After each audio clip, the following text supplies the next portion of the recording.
Je vous présente Praline. Elle vient de mon élevage. Elle est belle, hein? Elle a 2 ans et demi. Il est fier, Johan, fier de venir présenter son travail à Paris.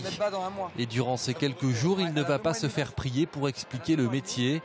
Son but, que les gens repartent avec une meilleure image de l'élevage porcin. Si on vient au salon de l'agriculture, c'est pour rencontrer des gens qui ne sont pas issus de l'agriculture, qui ne sont vraiment pas issus de notre milieu. Donc on veut leur expliquer qu'il y a encore des producteurs locaux et des producteurs français qui présentent des animaux de leur élevage. Donc on n'a pas des élevages que intensifs, même si on en produit pas mal, parce que j'ai 80 mamans. Donc c'est un élevage assez gros, mais à côté on veut venir démontrer ce qu'on fait sur nos élevages. Le public, lui, est conquis. Il faut dire que Praline ne passe pas inaperçue. La traditionnelle rencontre entre la ville et la campagne fait toujours autant d'adeptes.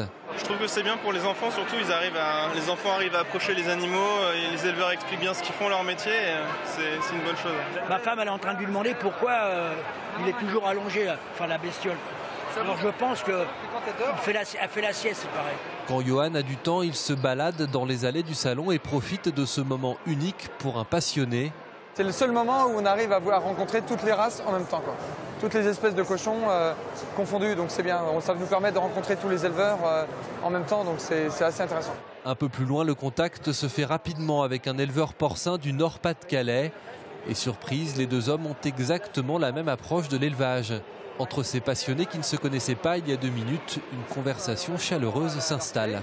Moi je suis installé depuis à peine 3 ans et je travaille qu'avec ça, et c'est vrai que c'est de rencontrer un éleveur qui a les mêmes procédés que moi au niveau de ses truies, parce qu'il a compris que si on n'est pas proche d'elle, il a essayé d'avoir des Yunas, et il a compris que si on n'était pas proche de nos truies, si on n'a pas un contact vraiment entre l'homme et l'animal, derrière ça se passe mal, quoi. Sur le ring, un concours attire l'attention de Johan. Ses porcs ne le laissent pas indifférent. Là aussi, rapidement, une discussion s'engage avec un éleveur. Hasard des rencontres, les 2 hommes habitent à quelques kilomètres. Il faut vraiment venir au salon de l'agriculture pour se rencontrer en tant que Vendéen, parce que c'est vrai qu'on n'a pas d'autre occasion, alors que là on est vraiment voisins, on est à 10 km l'un de l'autre, donc c'est vraiment... Vous n'avez jamais vu? Non, c'était jamais vu, c'est la première fois. C'est comme ça au salon de l'agriculture de Paris. Malgré la foule, il y a toujours des surprises. Johan, lui, va continuer pour les quelques jours qui restent à faire ce qu'il fait de mieux ici, partager sa passion. On a un lien très proche, elles ont